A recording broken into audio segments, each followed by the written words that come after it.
Dans Actes chapitre 10, verset 32, ça raconte le passage où Pierre visite les saints et qu'en fait, il rencontre un homme paralytique qui s'appelle Aîné.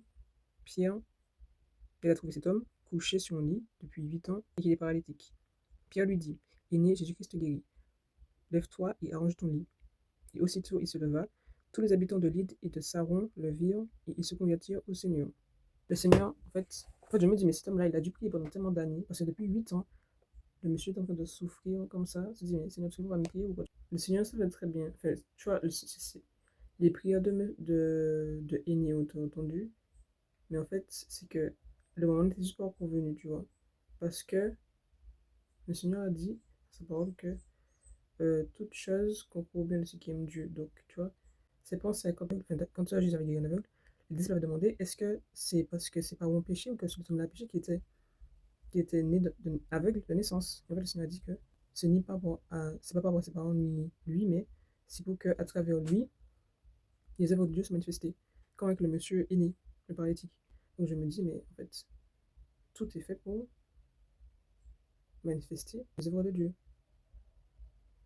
Donc, la situation du monsieur, de aîné, ça va devenir un lieu où Dieu se révèle. Donc, pareil pour nous de notre quotidien, on a des soucis, on a des problèmes et tout, on prie et tout, on ne voit pas encore l'exaucement, mais parce que Dieu a déjà prévu de l'exaucer, mais que ça va outre notre imagination, tu vois. C'est pensé notre nos pensées. Donc, en fait, il va le faire, mais d'une manière qu'on n'aurait pas imaginé, mais aussi, ça va amener plus de choses. Il y a plus de fruits qu'on pense.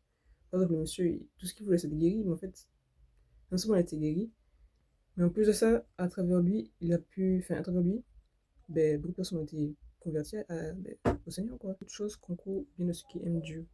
Parce que après que tu te rends compte ce qui t'est arrivé, et en fait, tu vois que Dieu l'a utilisé, en fait. Et que c'est incroyable la manière dont tu l'as utilisé.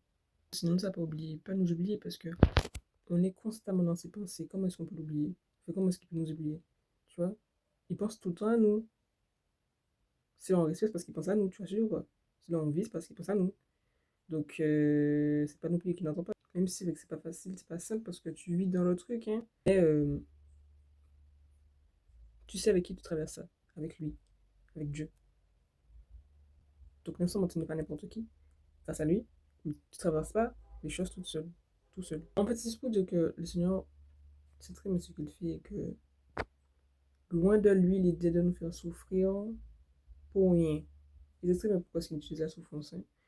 Et c'est à travers ça qu'il va pouvoir à la fois nous bénir et bénir les autres, avec qu'il soit glorifié. Tout ça là, il gère tout, c'est le boss. Faut qu'on soit boss.